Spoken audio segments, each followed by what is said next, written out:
Talking to Jim Newman. Thanks for visiting my little place here. You're on your way back to Austria Yeah. with the airplane from Schiphol. Yeah. And we're quite near Schiphol. We can hear some airplanes flying over. Maybe your airplane is flying over. That would be great. You did some meetings in Amsterdam. Yep. Was it good? Yeah, it was nice. Really nice. Nice people. Nice meetings. What makes a crowd nice? What makes a crowd nice? Well, I guess they're all mostly nice. Crowds. I don't know how to answer that. What makes a crowd nice? Well, I never thought of it. That would imply that there are also sometimes crowds who are a little like all firing difficult questions. I like firing difficult questions. Yeah? I like people who don't believe what's being shared there. I like it when there's a little bit of a tension, because it's just sometimes it brings some different answers out that aren't, you're not running over the same program all the time. There's some, we did have on Sunday, we had a philosopher who wanted to make a philosophy out of it, and that was interesting for a little while. And then it got annoying? Yeah, I got a little, well, he just kept going over, he wanted to make it into a philosophy, but then he wouldn't stay logical with his philosophical, what do you call it, syllogism, logical deduction. He just wouldn't stick with it. So he'd coming off from all over the place. And that gets a little boring when somebody's trying to just make a story out of it, when somebody's just trying to get, some sort of their own ideas into it and aren't listening to what's being said. Yeah. That's an interesting subject already, because some people tell me non-duality is based on an old Indian philosophy. Well, of course, non-duality isn't based on anything. It's non-dualism points to this as being a non-dual, as not two. So that's not a philosophy, and it doesn't have any respect for any ancient times. So it's not about Advaita Vedanta from India, all the Upanishads years ago, which is now translated in, like, let's say, a modern formula. Yeah, I don't know too much about the Upanishads and about Advaita Vedanta. I think it means the knowing of not two, and I don't know what that means. It's not the same that what you talk about? Well, this isn't about knowing anything. So what's being shared in the meetings is not about something that's known. It's pointing to the fact that what appears is unknowableness. Unknowableness. So it's hard to get words for that, then? Well, in one way, it's impossible. It's utterly impossible, because there isn't a word or a concept or a position outside of everything to point to what's being suggested. So in that sense, it's completely impossible.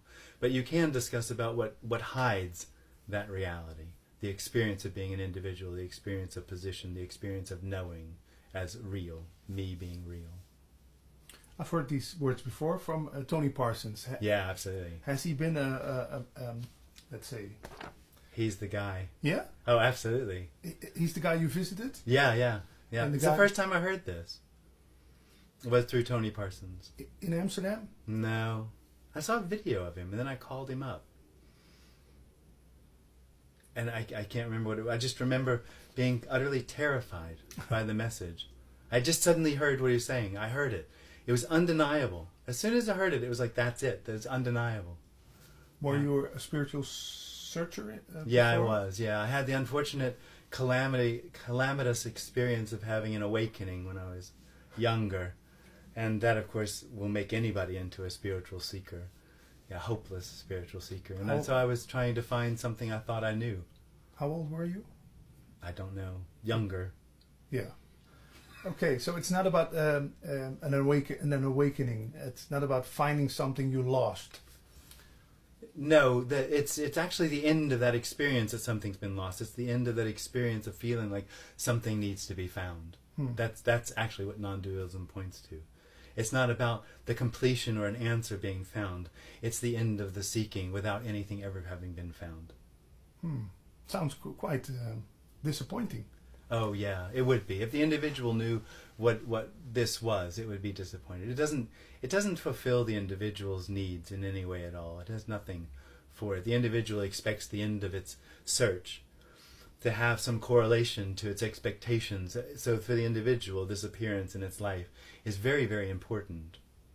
It's about me. Oh man, but not just me. I'm the most important me in the world. And my world and my life are very complex. There's all sorts of aspects everywhere.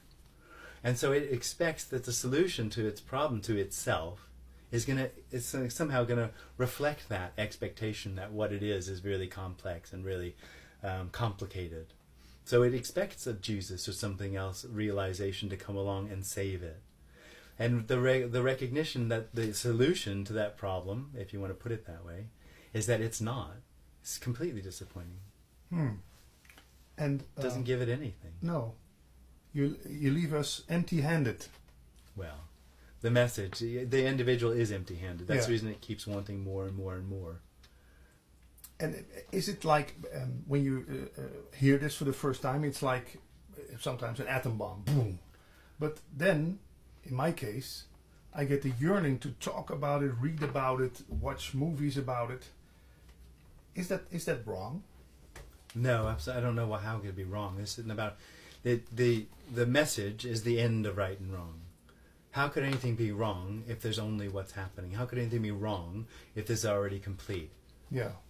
Wrong implies that this appearance has some sort of intention, that there's a right way to be and a wrong way to be. Yeah. It doesn't. So if you guys would miss your plane in a couple of hours, well, that would be wrong. That would be wrong. No, I'm just kidding. It'd be inconvenient. Yeah, but it's also not about what I heard some people say here on the couch. Be with what is, and then just go namaste to the airplane, or how do you call it, the office at the airport. Acceptance. You're talking about acceptance. You could become angry and say, damn it, we missed the plane. Yeah, well, maybe. Anything can happen. It's not about acceptance. It's not about, being what is, being with what is, and acting like you don't care. The individual always has a part of its solution itself in it. So it always has, if it wants to solve its apparent problem with feelings and thoughts, it doesn't have many choices except to either become detached or to accept them. Because those are the only solutions it can still be a part of and still be okay. Yeah. What's being shared here is completely different. It's the end of that need for things to be one way or another. It's the end of the need of acceptance. But still you have preferences. Yeah, apparently. Yeah. So you don't feel the need to make the world a better place. Well, there's no one here. But why not make the world a better place? It's not about what arises. It's that what arises isn't actually happening for anyone. Isn't actually happening for anyone. Is it about the intention then that's behind it? Well, there isn't any intention. But when I'm a me, it seems like I want to make it a better world. There actually isn't a me. Okay. There just isn't. So just because there's an experience of separation, just because there's an experience of intention, does not make it true. It's just a dream that the individual is in, or is. And when that happens to stop, it's revealed it never happened. It doesn't actually affect the appearance. This isn't going anywhere. It's not real in that sense of consequence. So the individual has no consequence to what's happening. Only in its dream world is there consequence. Okay, so there's no action-reaction. Apparently there is. It's just not real. And what's in it for me to know that it's not real? Nothing. The whole message, and this is why it's surprising anybody listens to this or comes to a meeting, it has nothing to do with the individual. Yeah. It just isn't for the individual. It'll never hear it, never get anything out of it. There's nothing in it for it. The individual is a positivity. It's a charge. I'm real. And that positivity is looking for more positivity and trying to avoid negativity. This message has no value, has no charge at all. So it doesn't relate to a positive, negative experience in any way whatsoever. So it'll be taken sometimes as positive by the individual because it'll hear something it likes, or negative because it doesn't get anything out of it. But actually the message has no charge. It's completely neutral. Yeah. So it doesn't attract, or doesn't... It doesn't do anything. It can have the individual can have a reaction to it or a response to it. But the message doesn't do anything. It has no intention in it. It's not that not being a me is better than being a me. It's not that this should look a certain way or that me should drop or that something else should happen. It's not that at all. It's mainly pointing to what can't be spoken about and describing the experience that hides that, what can't be spoken about. That's all it does. It's not. This doesn't have any movement in it really at all. Yeah. So it's not about let's say we have the climate change.